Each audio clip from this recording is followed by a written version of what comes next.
तो वो बड़ा नंबर क्या है जिसकी हर तरफ चर्चा है?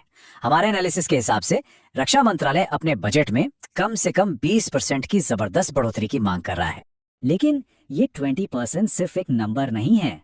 असल में ये एक बहुत बड़े स्ट्रैटेजिक बदलाव का इशारा है। बात सिर्फ बजट बढ़ाने की नहीं है, बल्कि विदेशी निवेश को खींचने के लिए नियमों को भी आसान करने की है। इस 20% के आंकड़े को सही से समझने के लिए जरा पिछले साल से तुलना करते हैं। पिछली बार ये बढ़ोतरी थी 9.48%। मतलब हम पिछले साल से सीधे डबल से भी ज्यादा की छलांग देख रहे हैं। ये कोई छोटा मोटा एडजस्टमेंट नहीं है, ये एक बड़ा स्ट्रेटेजिक मूव है। और सोचिए, ये परसेंट असल रकम में कितना बड़ा होगा। हमारा मौजूदा डिफेंस बजट पहले ही 6.8 लाख करोड़ रुपए का है। इस पर 20% की बढ़ोतरी का मतलब है कि हम एक बहुत बड़ी अतिरिक्त रकम की बात कर रहे हैं। तो इस भारी भरकम डिमांड के पीछे है क्या?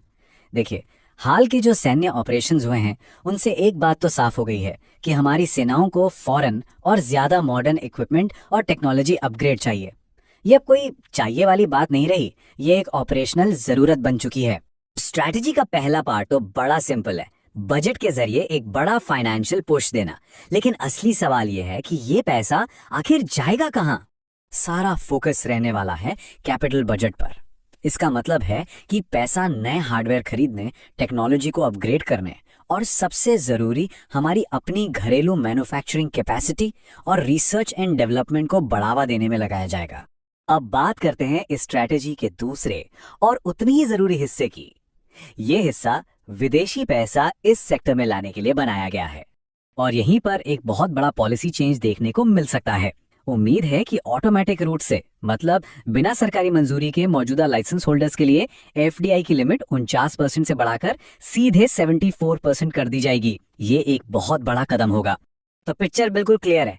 एक तरफ देश के अंदर खर्च बढ़ाओ और दूसरी तरफ विदेशी इन्वेस्टमेंट के लिए दरवाजे और ज्यादा खोल दो। ये एक बहुत पावरफुल टू प्रोंग्ड अप्रोच है।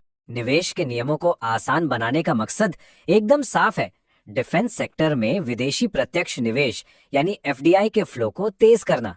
सरकार चाहती है कि विदेशी पैसा और तेजी से आए और जाहिर है ये पूरी स्ट्रेटजी सीधे सीधे सरकार के महत्वाकांक्षी मेक इन इंडिया इनिशिएटिव से जुड़ती है। घरेलू खर्च और विदेशी निवेश का यह कॉम्बिनेशन हमारे देश में डिफेंस मैन्युफैक्चरिंग को एक जबरदस्त बढ़ावा दे सकता है।